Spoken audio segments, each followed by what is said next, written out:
Topic po natin, high blood ha. Ang dami na high blood ngayon. Mag-ingat po tayo ha. Wag ibabaliwala. Pag tumataas ang blood pressure, may complication yan. Kung mataas ang BP nyo, 180, 100 bigla, na stress, anong mga cause? Pwede ma-stroke.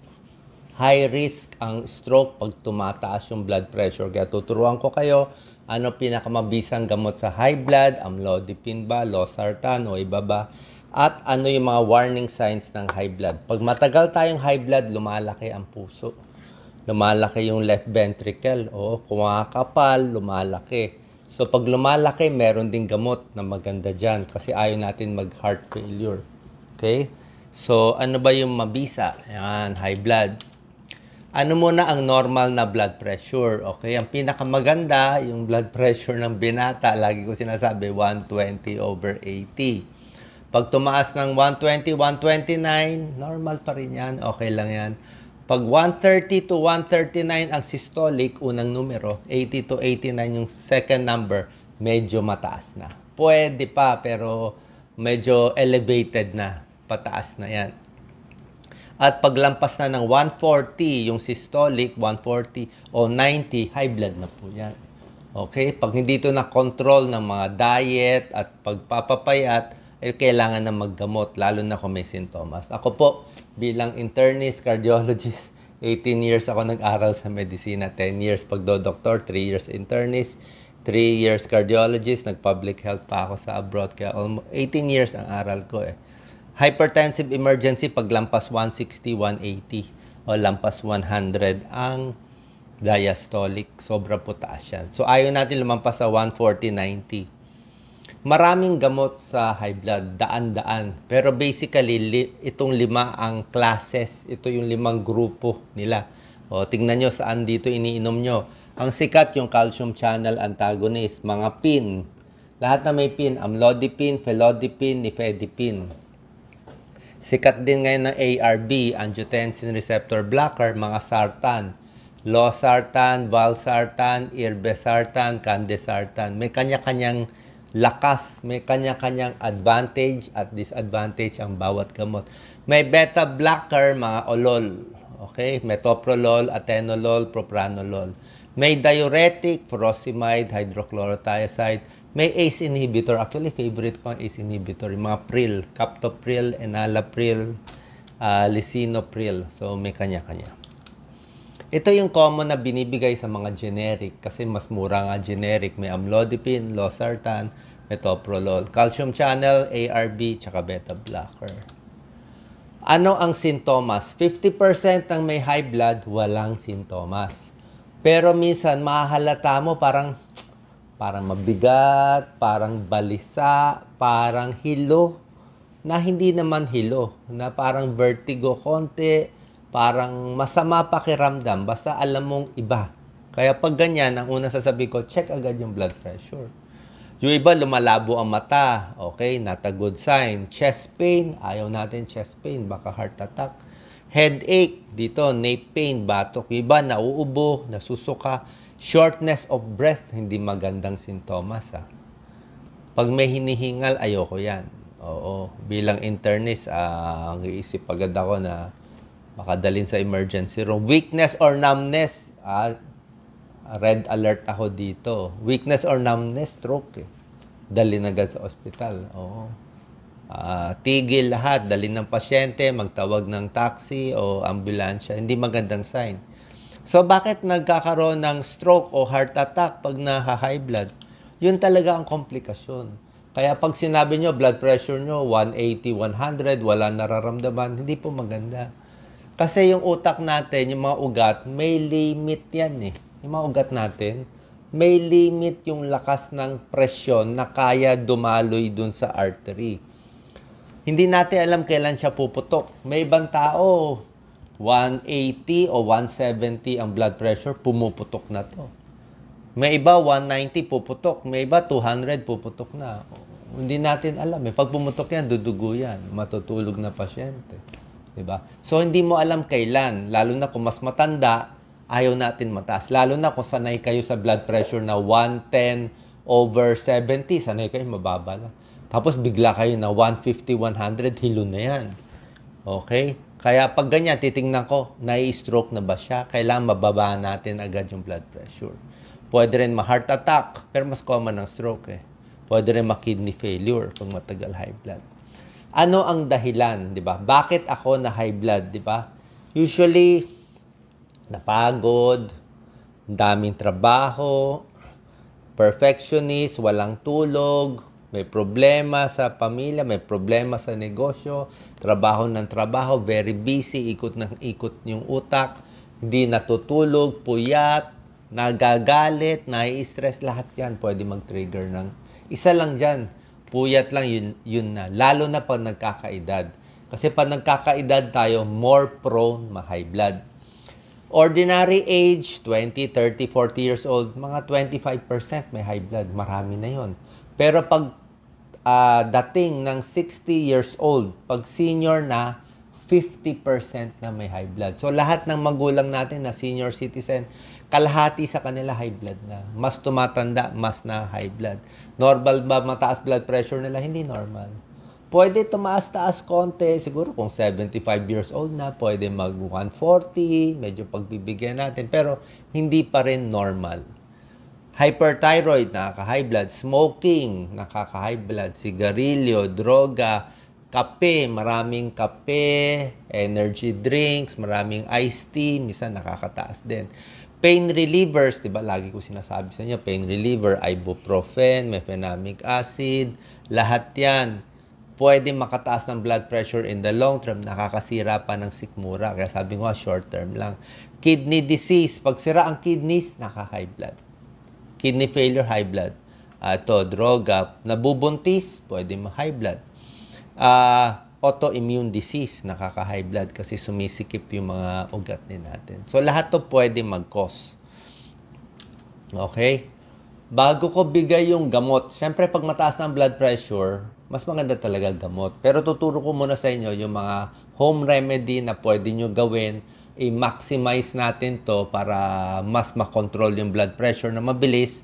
Malay nyo, baka hindi tayo maabot sa gamot. So first, huwag muna matatakot kasi the more we panic, lalong tataas. Diba? Like yan si Doc Lisa. Sabi, kalma lang. Kausapin lang yung pasyente, ilibang lang. Oh. The quickest way, deep breathing exercise. Deep and slow. Yan. Hinga malalim. 4 seconds. Sa ilong, pigil. 3 seconds. Tapos exhale na matagal. Naka-purse sleep. Para mahaba. Gawin nyo. Relax lang. Mag-isip lang na maganda. Bababa na blood pressure mo 10 points. Mag-meditate. Mag-isip ng magandang lugar. Ha?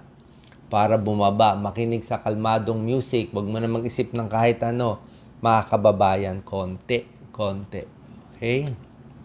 Bawas sa maalat. Ang nakaka-high blood talaga yung alat. Sobra tayo alat kumain eh. Patis, toyo, adobo, sauce, beef steak, bagoong, daing, tuyo, instant noodles, ano pa ba, chichirya, lahat eh. Pati mani natin healthy sana, maalat. So lahat yan nakakataas ng blood pressure. So dapat bawas sa alat at timbang.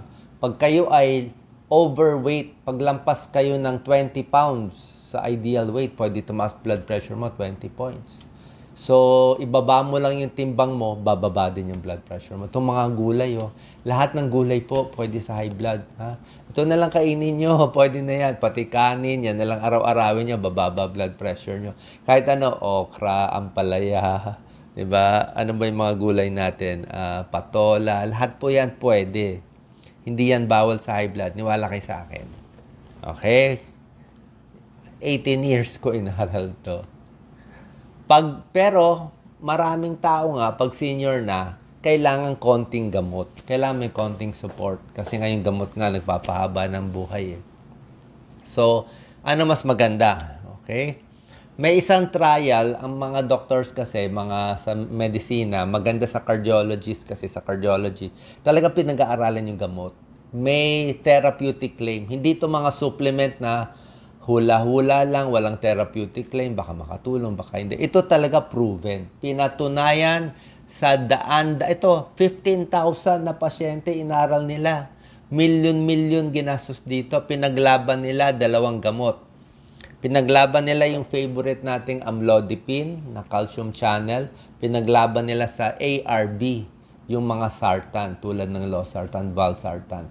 So pinaglaban yung dalawang gamot. Kalahating pasyente, 7,000 patients, puro amlodipine. 7,000 patients, puro valsartan, parang losartan. Sinundan sila 5 years, matira matibay. Tingnan natin sino mabubuhay o hindi. After 5 years, sino mas mahaba buhay, sino mas hindi na stroke, para mapatunayan. Kumbaga to parang boxing match to Para tong Pacquiao Mayweather. Pinaglaban talaga sino talaga mas mabisa. Amlodipine o valsartan. Sinunod ng 5 taon, binantayan ang libo-libong pasyente, 15,000 patients all over the world. Sino ang nagwagi sa championship match? Blood pressure, systolic, unang numero. Sino ang nagwagi? Panalo amlodipine. Nababa niya yung blood pressure, average 155, naging mga 138. Valsartan, nababa niya 155 hanggang mga 142, 140. Mas talo siya konti. Sa diastolic, yung numero sa baba, panalo pa rin yung amlodipine. Yan, no? 2 to 4 mm. So, bakit? Ang ibig sabihin nito, basta calcium channel blocker na amlodipine, pinakamalakas magpababa. Kaya pag yung blood pressure nyo sobrang taas, sobrang 200, bigyan nyo amlodipine. Diba? Dapat tulog yung high blood doon. Okay? Pero, yung mga angiotensin receptor blockers tulad ng losartan at valsartan, meron namang ibang benepisyo. Talo nga siya sa lakas ng pagbaba ng blood pressure, pero may benefit siya. Yung mga pusong malaki, lumalaki sa high blood, naga-heart failure, mahina yung pumping, sa 2D echo, malaki yung left ventricular, LVEDD, mahina ejection fraction, minamanas yung pasyente, nahihirapan. Panalo ang losartan at lahat ng mga sartan na pampaliit ng puso. So kung ang problema nyo, ulitin ko, pag heart failure, malaki ang puso, panalo ang losartan. Panalo siya sa pampaliit, napapaliit niya yung malaking puso. Nare-remodel niya. Yun ang maganda sa kanya. Pero yung lakas na pagbaba ng blood pressure, hindi ganun kalakas. Hindi ganun kalakas. Malakas na rin, pero hindi ganun kalakas. So kung ang problema mo, medyo high blood, tapos malaki puso, doon tayo sa losartan. Kung ang problema mo, high blood lang, 200 ang blood pressure, okay naman yung laki ng puso, doon tayo sa amlodipine. Diba? Yung iba kino-combine. Okay? Sana malinaw yon. Amlodipine, maraming benefits sa katawan. Binubuka yung mga ugat. Okay? Maraming plus, kaya gusto ko yung amlodipine. Walang side effect na hilo-hilo. Walang side effect yung amlodipine. Actually, kahit sa buntis, medyo okay din siya. Ito yung mga klase ng calcium channel blocker. Amlodipine, felodipine, nicardipine, nifedipine. Tapos, ang favorite ng mga lalaki, amlodipine, walang problema sa sex o pagtatalik. Hindi kayo hihina sa sex, walang problema sa liver, walang problema sa kidney. Clear na clear siya. Okay? So, kahit sa may hika, wala rin problema. Yung beta blocker, metoprolol, propranolol, atenolol, medyo bawal sa hika. Ulitin ko metoprolol, propranolol, mga beta blocker, medyo bawal sa hika kasi pwede niya magpasikip ng daanan sa hika. Pero itong mga beta blocker, favorite ko yun kasi pang-palpitasyon yun yung malakas ang kabog, mga nagpapalpitate, tumatalon yung puso, ganyan. Kung ang problema mo, laging makabog o laging nervyos, pero hindi ka naman high blood, yung metoprolol ang maganda sa'yo. Beta blocker, lahat ng mga olol. Pero kung problema mo, ang taas ng blood pressure, ito ang number 1 choice sa'yo. So yung pinakamabisang gamot para sa'yo ay kung ano ang problema mo. Kung high blood problema mo, ito pinakamabisa. Hindi ka masesedate, walang problema sa sex. Isa lang problema sa amlodipine. Dahil nga napakalakas niya magpabuka ng mga ugat natin, mga arteries, kaya bumababa yung blood pressure. Sa lakas ng pagbuka ng ugat, minsan nagpa-flash yan, namumula, minsan sumasakit ang ulo, at dahil sa pagbuka niya, minsan nagmamanas. Yan lang ang problema. Hindi naman delikado yung manas. Pero syempre, maraming tao ayaw ang may manas. So, pag ang dose ng amlodipine mo, normal dose is 5 milligrams. Ang 5 milligrams, makakababayan ng blood pressure ng mga 20 points o 30 points na. Kaya kung BP nyo, 160, 100, 5 milligrams. Ako kasi natitimpla ko. 160, 100, 5 milligrams, bababayan ng mga 140, 90. Tuloy-tuloy gamot mo, baka mag 130, 80 pa yan. 5 milligram, yan ang normal dose. Pero kung hindi naman ganun kataas blood pressure mo, 140, 90 lang, pwede na 2.5. Kung sobra taas blood pressure mo, maximum 10. 10 milligrams lang maximum ng amlodipine, wag na itataas, ma-overdose po kayo. So, depende sa dose. Pag ang dose mo 2.5 lang, konti lang nagmamanas. 2%. Pag ang amlodipine mo 5 milligrams, 3% nagmamanas. At pag amlodipine mo 10 milligram, yung mga umiinom ng amlodipine 10, almost 11% nagmamanas. Kaya pag nagmanas ka sa amlodipine, ibaba lang ang dose. 10, gawin mong 5, 5, gawin mong 2.5. Pag hindi makontrol ang blood pressure, dagdagan ng ibang gamot. Okay? Ang mga sartan naman, tulad ng sinabi ko, maganda sa puso, kaya lang, merong mga nega din, di ba? Bawal siya sa buntis. Bawal na bawal sa buntis. Kasi pag sa buntis to, pwede maging abnormal yung baby. Di ba? Hindi rin siya maganda kung may kidney failure na. Kidney disease stage 3, stage 4, mataas na creatinine, hindi rin binibigay. Okay? So, binabantayan pa yung kidney problem dito. So, may pros and cons eh. Losartan, valsartan, candesartan, telmisartan, irbesartan. Pinaglaban din, ito another boxing match. Pinaglaban ang metoprolol, atenolol sa amlodipine, tsaka ACE inhibitors. Sino panalo? Basta kasama yung amlodipine. Ito yung mga combination na gamot. Amlodipine plus perindopril. Panalo pa rin basta kasama yung amlodipine. Panalo siya sa pagbaba ng blood pressure. Ito naman, iba naman kapartner ni amlodipine. Benazepril. Panalo pa rin si amlodipine. Lagi siyang panalo. Kahit saan mo siya inilagay, talagang tulog yung BP. Mas hindi kayo ma-stroke. Mas haba buhay po ninyo. Amlodipine, kinalaban sarili niyang calcium channel blocker, lasipil. Ito, Norvas. Pero maraming brand. May Ambas, Norvas, may generic. So, paglaban, kapwa pin, panalo pa rin si amlodipine. No? Siya mas mababa. Oh. See? Panalo siya sa lahat. Bukod dito, kailan iinumin? Pag tumatanda sa mga senior citizen, ingat tayo sa morning hypertension. Dito tayo tagilid. At tagilid tayo sa umaga, mataas ang blood pressure, 190, 100. Sa gabi, mababa, 110 na lang. So, anong gagawin natin? Diba? Bibigyan mo ng gamot, babagsak yung BP sa gabi. Hindi mo bibigyan ng gamot, tataas yung BP sa umaga, 190, may stroke sa umaga. Yan ang problema. Pag may edad, sobrang taas ang fluctuation. Tsaka pag may edad, lumalaki na yung pulse pressure. Ibig sabihin, imbis na 140/90, nagiging ganito numero nila. 160/60. May ganon. 160, tapos yung baba, 16 na lang o 17. Ang layo. Kasi nga, tumitigas. Nagiging mas stiff, mas matigas yung ugat ng yung artery ng may edad. Hindi na siya parang rubbery na goma. Mabilis pumutok, kaya bumababa yung diastolic, tumataas yung systolic. Yan. Anong oras pinakamarami na i-stroke na tao? Umaga. 6 a.m. na i-stroke. 5 a.m., 6 a.m. hanggang 9 a.m. Bakit? Pagising. Sobrang stress, gusto pumasok, ang daming iniisip, naiinita, na-excite, hindi pa nakakainom ng gamot. Kaya may isang pag-aaral, pag problema nyo morning hypertension, ang gamot ay iniinom sa gabi. Bago matulog, inumin mo na yung amlodipine mo o yung losartan mo para pagising sa umaga, protected ka na.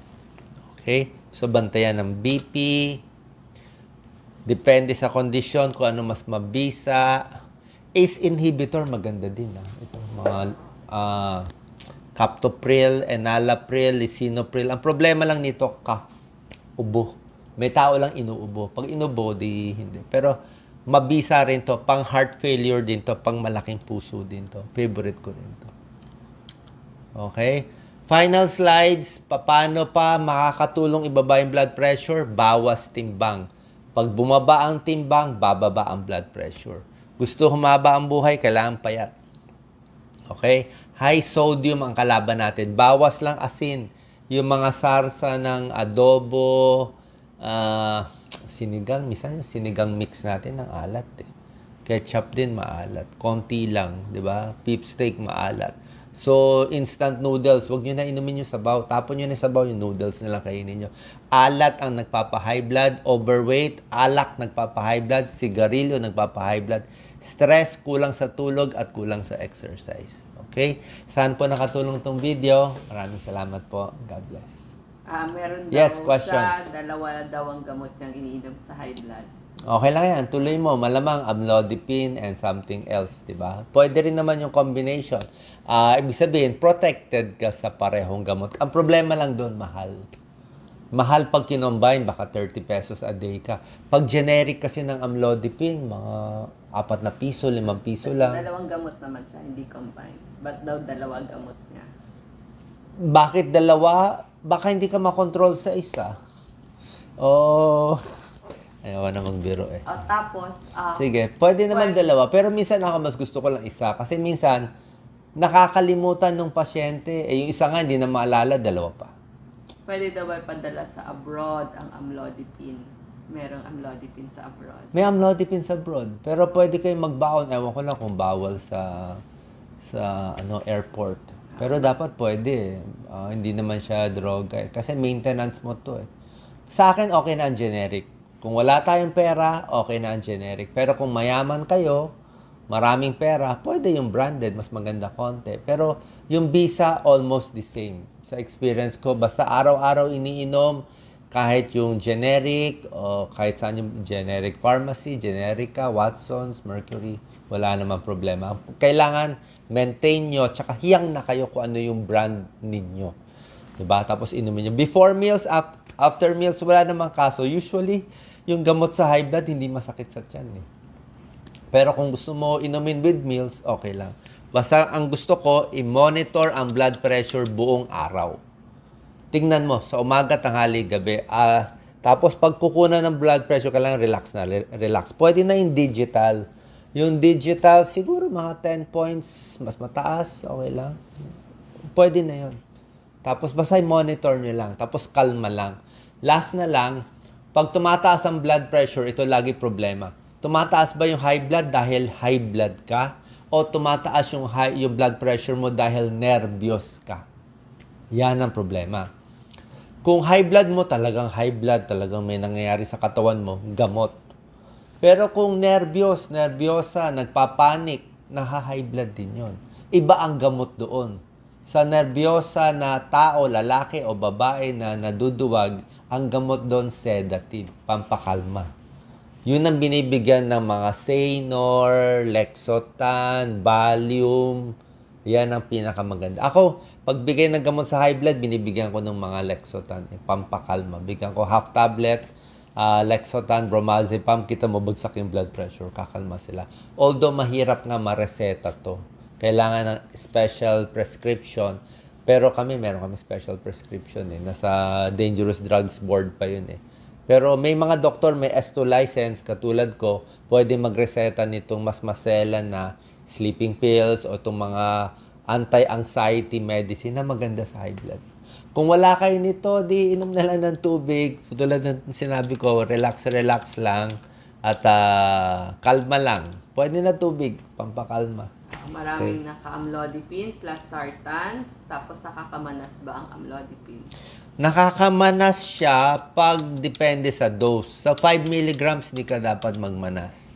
5 mg, 3% lang nagmamanas. 97% din nagmamanas.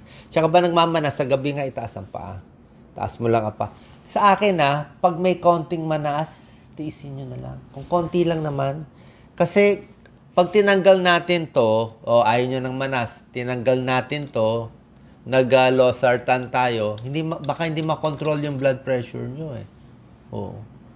Imbis na controlled kayo, ang baba less, pag amlodipine kasi, less heart attack, less stroke, less death eh. Less namamatay. Oo. Mas gusto ko controlled yung BP. Yung manas, taas na yung pa. At least may konting amlodipine, at least 5 milligrams konti. At least meron kang konting protection. Tsaka maganda sa amlodipine, 35 hours yung epekto niya. 1.5 days, believe ka ba sa gamot? Pero mga epekto niya 1.5 days, 2 araw na may epekto pa konti. So, kahit nakalimutan mo, pwede pa siya. Hindi katulad ng losartan, parang 8 hours, 12 hours lang. So, nakainom ka, 12 hours protected, mamayang gabi, nakalimutan mo, wala na protection, taas na BP. Amlodipine, nainom mo ngayon, kinabukasan, nandiyan pa sa dugo mo eh. Talagang malakas siya. Kasi proven naman eh. Tsaka mura lang, maraming generic ngayon. Okay? Bawal daw ba kumain ng ampalaya pag high blood? Dapat kumain ka ng ampalaya pag high blood. Araw-araw kumakain ng ampalaya. Baka yun siya sabi niya siguro pang anemic yun. Ang sinasabi niya, hindi high blood, anemic, kulang ka sa pula. Ito, kulang sa pula. Maputla. Pag maputla ka, kulang puro regla, kulang sa dugo, kumain ng ampalaya, tataas yung iron sa dugo. Pero hindi ka ma-high blood Pero doon. hindi yung... Okay? Maraming salamat po. God bless po. Thank you.